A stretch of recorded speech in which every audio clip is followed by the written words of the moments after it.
Urusan-urusan pemerintahan semuanya sudah berjalan by sistem, semuanya sudah ada aturannya. Kita ingin semuanya berjalan baik. Tidak perlu khawatir masalah efektivitas pemerintahan.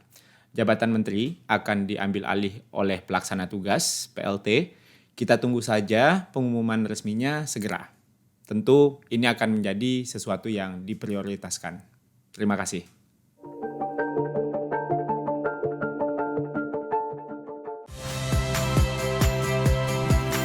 Saya Tifa Solesa.